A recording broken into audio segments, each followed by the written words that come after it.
Hello, my name is Evan Hickey. I'm a third-generation farmer on Nile Road. I farm alongside my wife and 4 kids, as well as my parents, who are still active on their own farm, Jim and Teresa.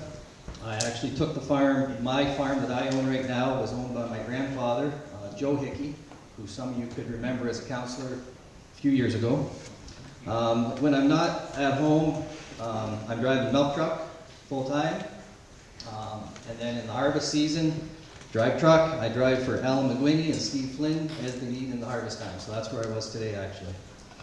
As far as taxes, I'm going to summarize kind of quickly the March 1st, 2022 meeting when our current council discussed our current year's tax increase. At that meeting, it was discussed that there was an $821,000 surplus from 2021. Which was okay. It was COVID, certain expenses couldn't happen, certain projects couldn't happen, so it was a surplus, $821,000. That $821,000 was added to a reserve, which took the total to $6.7 million.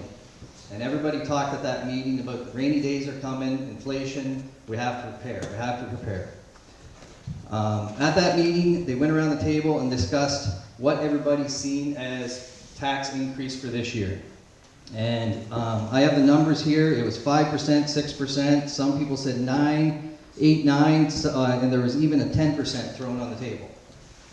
In the end, they settled on a 4.67%, which was below. But everybody talked about fiscal spending or fiscal responsibility, inflation. We got to prepare. We have to prepare. So it was a surprise to me when I learned of the $1,610,323 that was spent on the new council office. Of that, $927,140 was taken from our reserve to pay for that expense. So that $821,000 surplus from last year was gone in a hurry. $13,605.50 was paid for an appeal lawyer to fight us taxpayers who wanted the ward system last year. $1,526.40 on an expert witness. All expenses to fight us taxpayers. On top of that, just to throw it in there, $3,012.20 was spent for 50 people to attend the Christmas party last year. When they wouldn't attend council meetings in person, they decided to have a Christmas party. All examples of wasteful spending. None of it is fiscal responsibility or tightening your belt, in my opinion. The airport, I'm just going to talk about it quickly. It is what it is. Kincardine is 36 minutes up the road. They have a beautiful airport, underused. If there's potential for an airline coming into our region, I'm not sure why they would not go to Kincardine when it's prepared and it's there. When Goderich needs so much money for runways, for hangars, for offices, for this new airline that's supposed to be coming in and having headquarters in at the airport. I'm afraid there's going to be requests coming to ACW in the future.